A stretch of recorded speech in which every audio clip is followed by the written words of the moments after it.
Welcome to Our Girl Relationships. We talk about the problems people face in their day to day lives. Let's start with the video. I, female 21, have always known that my boyfriend, Ray, male 21, didn't have the best financial situation. We met in high school, and coming from an upper middle class family, I was the one buying him lunch, clothes, and some of the other stuff he needed for school and college. And a lot of the time, he repaid me for almost all of it too through the jobs he'd take. This made me believe that Ray was the one to keep his head held high and was very smart, hardworking. I always thought to myself he'd make it big when we graduated from high school, and it all sort of became true when he got into the same college as I was in through a scholarship. I was so proud of him the day I found out, and our relationship just became stronger from there onwards.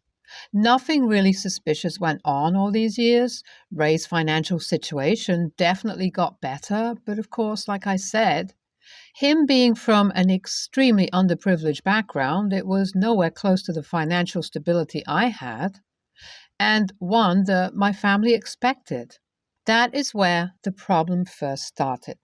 My family didn't like the fact that Ray wasn't from the same financial background as we were. Growing up, that's how my family had always been. They always taught me to be around kids who were equal to me or more than me rather than someone who was less than. Being the youngest and a rebel, I did the complete opposite. I hung out with all and everyone I possibly could, the rich, the poor, the upper class, the middle class. How much someone had in their pocket didn't matter to me. All that mattered was how much love someone had in their heart. That is exactly why I had fallen in love with Ray, and I always knew my parents wouldn't like the fact that I dated Ray. So, of course, the day I introduced him to my family over Christmas dinner, during the first year of undergraduate school, the interrogation began. They questioned Ray about everything, and by the end of it all, poor Ray was left feeling awkward and unwanted, and my family was set on their opinion that they absolutely hated Ray. That day, I decided that I wanted to keep my distance with them.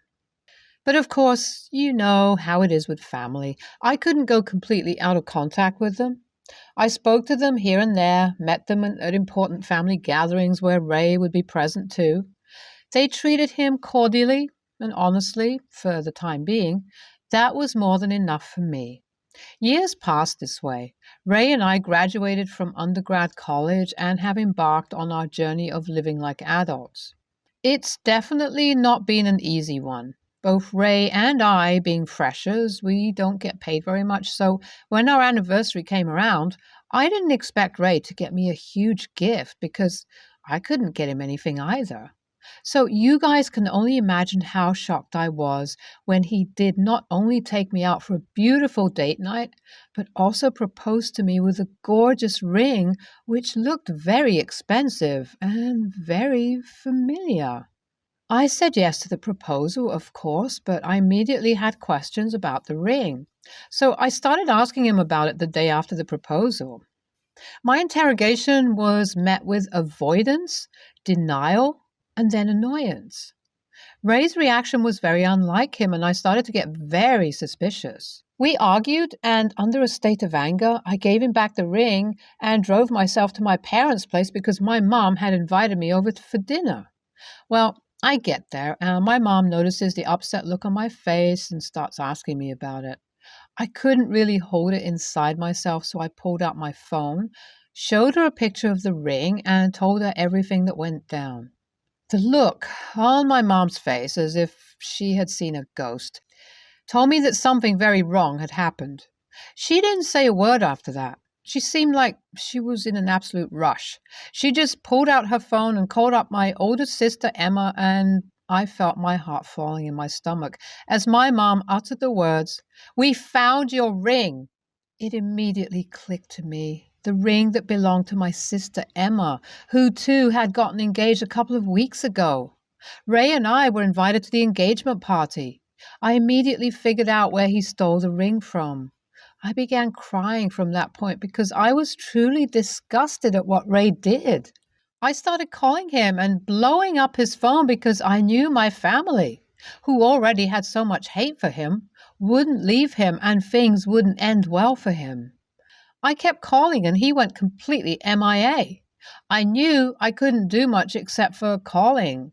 So I just left everything on his luck from there onwards because my mom called the cops on him, who didn't take long to get a hold of him. Now, Ray and his family are blaming me and my family for what they did because apparently Ray was just trying to do a nice thing for me, but I'm not so sure of that anymore. So, what should my next step be here? AITA? A lot has happened since I made my last post. I'm not sure if I'll be able to fit all of it in this one update, so I'll surely be making a second update for everything that has been happening. Well, the cops arrested Ray from his workplace. Things aren't looking too well for him. I'm still being bombarded with texts from him and his family, pressuring me to get my family to not press charges.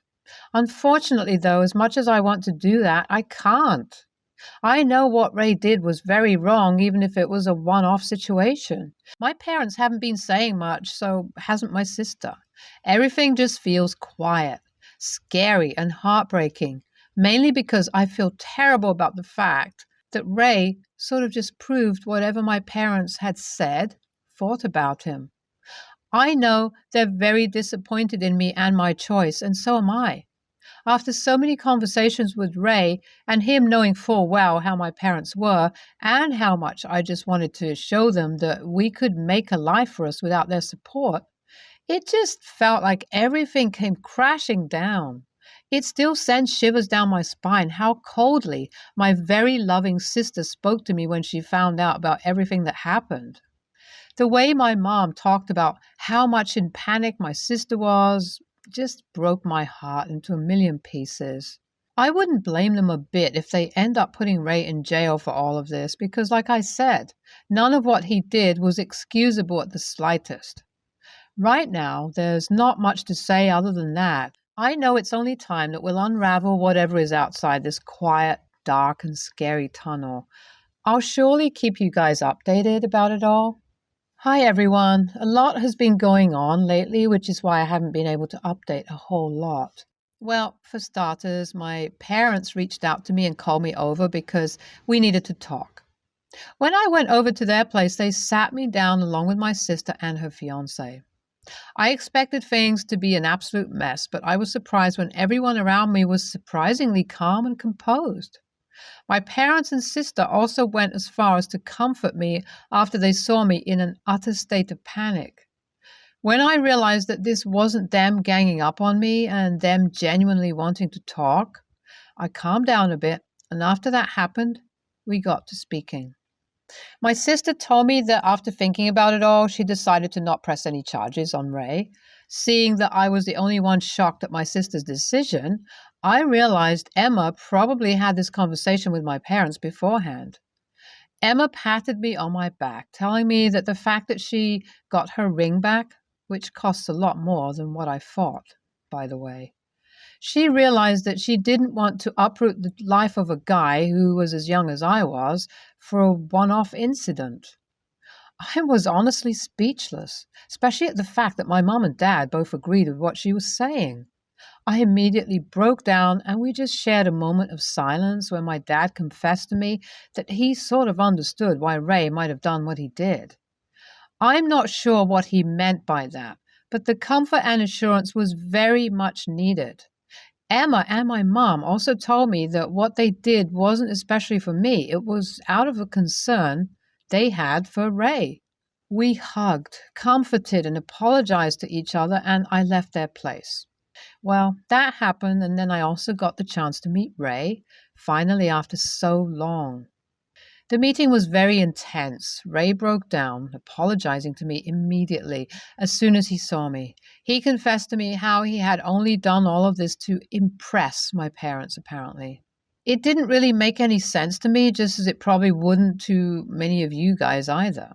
I told him that regardless of what and why he did what he did, He really owes a thorough apology to Emma, her fiance, and my parents, and multiple sessions at a relationship counseling for me to even consider reconciliation for our relationship, let alone considering engagement and marriage. He told me that he already had started on the apologies and would work on finding a therapist. That's all I have currently. I know a lot of you might not be happy with this update, but I know giving this a fair shot is the bare minimum I can do. If my parents can forgive him, I think I can at least try to get him not to repeat his mistakes. I'm also aware of the fact that whatever happens ahead of this is fully my responsibility, which I'm ready to take the expense of. I mean, after all this heartbreak, what have I got to lose? Nothing really. Hi everyone. I posted on this subreddit a long time ago and I took a break from it all because I wanted to focus on rebuilding my relationship, not only with Ray, but also my family. Well, thankfully, all of it was a success because of therapy, of course, and also because of the change in my family's outlook towards Ray. I'm not sure what happened, but the change in their hearts definitely helped Ray and I in feeling more understood and getting more warm towards my family. I think it's needless to say that Ray was under tremendous pressure to do better financially because he wanted to prove something to my family because of all the taunting and remarks. Our therapy sessions highlighted that and also made me aware of my mistakes, like not standing up enough for Ray, not being communicative enough, etc. All of these things were eye opening and helpful to me and Ray to develop a stronger bond. It's been a year since everything happened, and I can still openly say that I'm not 100% trusting towards him yet. But at least I can also say that my trust for him isn't at 0% like it was when this all first started, and that is all that matters to me right now. We have a long way to go, but the fact that we even started this journey is what means the world to me. Thank you all for your heartwarming wishes and blessings. NTA, what a roller coaster ride this post was. But honestly, regardless of how the parents are, I still wished that they pressed charges because Ray isn't 12 or something, but of course, I don't have a big heart like them. I'm glad you got an opportunity to save your relationship with him. I hope you can build boundaries and communication with both Ray and your family. NTA, I guess Ray was going through some sort of identity crisis situation where he wanted to prove to your parents that he could make it big. It's still very inexcusable, and it was just terrible planning overall. It's good that you got into therapy and it helped. I have 3 kids, 8 and 1-year-old daughters, and a 4-year-old son. My mother loves them all dearly, but I have noticed that she sort of ignores my son sometimes. It's not like she's doing it on purpose, and it only started after my youngest was born, but I don't like it. I mentioned this to my mom, and she immediately apologized. She said that she hates to admit it, but because he's the middle child, she forgets about him sometimes, especially since the baby. I decided to give her a chance since she seemed genuinely sorry. My husband and I had an emergency this morning and decided to drop off our kids with my mom, she offered. And then after we dealt with what happened, we were planning on having dinner with my parents since it's Thanksgiving anyways. We usually have big dinners with the entire family, but the timing wasn't great this year, so my mom was really desperate. Well, the second my husband and I got to my parents' house, I noticed that my daughters were very happy while my son was sitting in the corner crying. I asked my mom what happened, and she told me that my son scribbled on my older daughter's drawing, and so she put him on time out. Either way, I went up to my son and asked him what was wrong. He was an absolute mess, but eventually told me that he got mad because Granny wasn't listening to him and didn't look at his drawings, and he even said he thinks she only likes his sisters. I asked my mom if this was true, and she laughed it off and jokingly said that while she didn't give him much attention, it doesn't mean that he should ruin his sister's work. I didn't laugh, and I was actually upset, and she noticed. She just said, that she's sorry and she'll try to be more attentive next time. She also said the same thing as last time about him being the middle child. I told her that she won't have to try next time because I'm not leaving the kids alone with her ever again. I then said Happy Thanksgiving and picked up my son, told my husband to grab our other kids, and we left. My mom kept begging us to stay for dinner since we promised and also said that she's sorry and what more do I want her to say? I just ignored her. My dad called me later saying that he understands my decision regarding the kids and would do the same, but I should have stayed for dinner. My mom had made a lot of food and was really looking forward to it, and I broke her heart. But she also keeps breaking my son's heart. I don't know. AITA? I can't sleep because of how conflicted I am. NTA, not at all. Because this will come to mean a lot to your son in the long run, that someone had his back. Even if he's too young to fully comprehend what is going on, this is the sort of thing that sticks with them. A boundary was set, and his emotions, mental well-being, and needs are being met by a parent. Neglect is horrible. Realizing you're not the favorite child is horrible. Being left out is horrible, especially when that's your grandmother. Trust me, this is a core memory in the making, something that will stick, especially if repeated. The good, not the bad. I say this from experience and how much this sort of shit mentally broke me, and that was just my relatives. Please stand by your son. Do not doubt your actions or second guess yourself. Please stay by his side, have his back, and give him love. NTA, your son is a little kid who's ignored by his grandmother because he's the middle child? Seriously? Your mom doesn't sound like she's sorry at all because her actions say otherwise, and her excuses are even worse. I also think it's stupid as hell that she couldn't spare a few minutes to look at the kid's drawings, but had no problem putting him on time out as soon as she saw he scribbled on his sister's. This happened back when me and my younger sister were both late teens or early 20s. I have ADD, which now isn't a thing anymore apparently, so I have whatever it's called now, and possibly on the autism spectrum. It's an ask 3 doctors and get 10 opinions kind of thing. The ADD was diagnosed very young, the autism fairly recently. I go with I'm weird and quirky.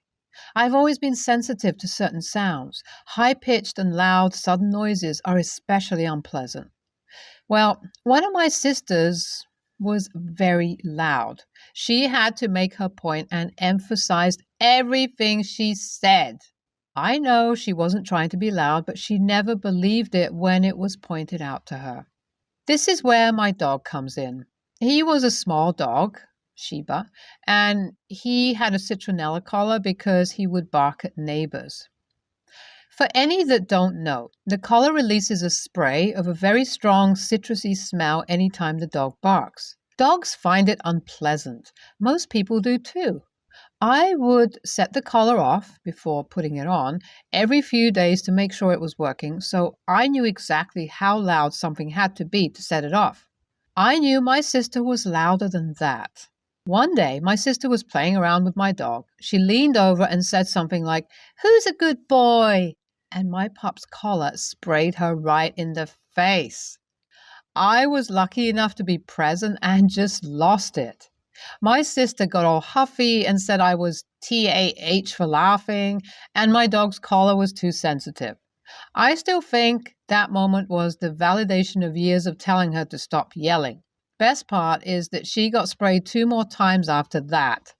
She then toned it down around my dog. So the bark collar worked. The story comes up every now and then in my family, and my sister still says I'm the AH. I'm still pretty sure I'm not. My sister didn't believe she yelled until she got sprayed in the face by my dog's bark collar. Needed to clarify. I knew how loud my sister was and that she would at some point set off the collar. I was just lucky enough to be there when she did. Also, the smell is very temporary, and my dog would just go somewhere else until the smell went away. Thank you for this, NTA, and I feel you. One of my issues with ADHD is an inability to filter out sounds. My brain has trouble following a conversation in loud environments. For example, because I can't distinguish the important stimulus, example, my companion's voice, from other stimuli in the same decibel range, example, people talking at the next table, music, dogs barking, etc. And if there's a loud person, it's all I can hear. Much like those who snore, it's the loudest who never believe they are loud. It's hilarious, and I wish it would happen to every loud person I know.